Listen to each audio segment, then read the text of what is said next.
সালে টলিপাড়ার যে সকল অভিনেতা অভিনেত্রীরা বিয়ে করতে চলেছেন তাদের মধ্যে 5 জন জুটিকে নিয়ে এ পর্বে আমরা কথা বলবো। নাম্বার 1, শ্বেতা ভট্টাচার্য ও রুবেল দাস।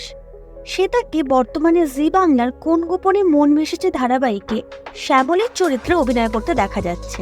অন্যদিকে রুবেলকে নিমফুলের মধু ধারাবাহিকের সৃজনের চরিত্রে অভিনয় করতে দেখা যাচ্ছে।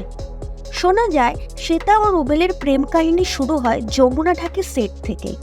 যদিও রুবেল জানায় শ্বেতা ও রুবেল সিরিয়াল জগতে আসার আগে ভালো বন্ধু ছিল, তারা একই সাথে একই ডান্স স্কুল থেকে ডান্সও শিখেছিলেন। জানা যাচ্ছে এবছর তারা বিয়ে করতে চলেছেন। নাম্বার 2, শ্রুতি দাস ও স্বর্ণেন্দু সমাদ্দার।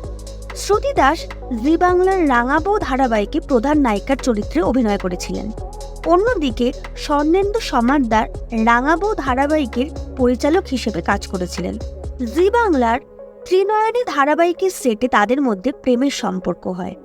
2023 সালে তারা আইনি মতে বিবাহ করেন এবং এই বছর সামাজিকভাবে বিবাহ করবেন বলে জানা যাচ্ছে। নাম্বার 3, ইপ্সিতা মুখার্জি ও অর্ণব ব্যানার্জি। বর্তমানে দুজনেই স্টার জলসার জনপ্রিয় ধারাবাহিক জলথইথই ভালোবাসাতে অভিনয় করছেন। আলোচনা ধারাবাহিকের সেটে তারা একে অপরকে মন দিয়েছেন। তারা 2022 সালে আইনি মতে বিবাহ করেন। জানা যাচ্ছে এবছর তারা সামাজিকভাবে বিবাহ করবেন। নাম্বার 4, অভিষেক বোস ও সুরভি মল্লিক।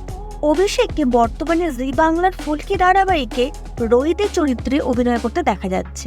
অন্যদিকে সুরভি মল্লিককে স্টার জলসার হরগৌরী স্পাইস হোটেল ধারাবাহিকের মিতালির চরিত্রে অভিনয় করতে দেখা যাচ্ছে। গঙ্গারাম ধারাবাহিক থেকে অভিষেক ও সুরভির প্রেমের সম্পর্ক হয়। জানা যাচ্ছে এই বছর তারা বিবাহ বন্ধনে আবদ্ধ হতে চলেছে। নাম্বার 5, প্রমিতা চক্রবর্তী ও রুদ্রজিৎ মুখার্জি। 7 ভাই চম্পা সেট থেকে প্রমিতা ও রুদ্রজিৎদের প্রেমের সূচনা হয়। 2021 সালে তারা আইনি মতে বিবাহ করেন এবং এই বছর সামাজিকভাবে বিবাহ করবেন বলে জানা যাচ্ছে।